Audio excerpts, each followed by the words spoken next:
Hi guys, good evening. This is me again, B1 Vlogs. Welcome sa ating backyard, no?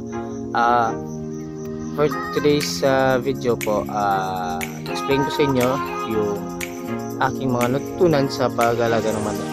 Alam niyo po, as a student, no? Estudyante din po ako, nag-aaral. Engineering po yung kinukuha kong kurso.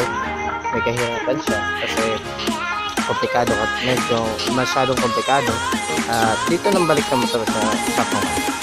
Aking tinututukang is sisiw.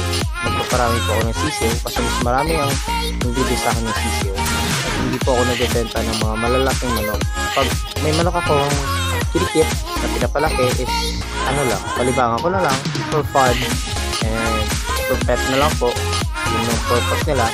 And pag may gustong magpaspar ng manok, yun po, magpaspar naman tayo, pero hindi talaga ako 100% na sumusugal dyan. Yung sa akin lang is for pangpakuha ng stress reliever lang, yung makuha lang pagod mo, makita mo na sila. Yun yung aking mga purpose dyan. And yung sa sisiw po kasi, balik tayo sa sisiw. Yung sisiw po kasi is, unang-una, hindi siya ganun kagastos. Yung ini-out ko na sisiw is 1 week old or more than 1 week old. Hindi na po ako nagpapalagpas dyan. So, pag nalagpas yan, malulugi ako sa kapital ko sa patukas kanila. So, isipin nyo na lang, day old, booster ka, hanggang Integra 2. Tapos, lahat yan, beta mo, 100 per head.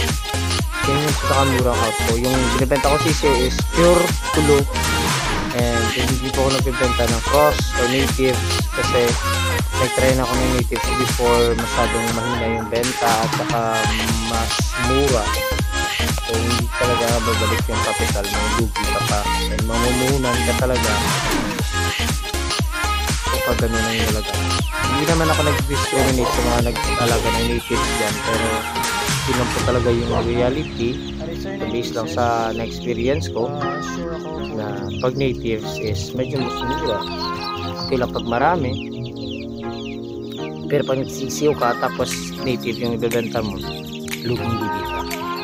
And dito naman sa sisiw ng mga huluan nun is pwede mo siya ma-out 100 per head, 1 week old, hindi ka na dyan magbibigay. So pwede minimum of 10 pieces or delivery, okay na po yan.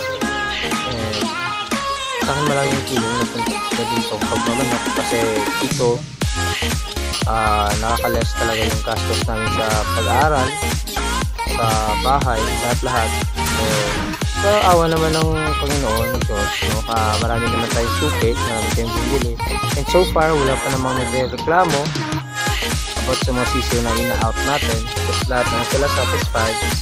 And hopefully tuloy-tuloy na to and walang masyadong magkasabot sa mga manok natin. Yun na po. Thank you and God bless.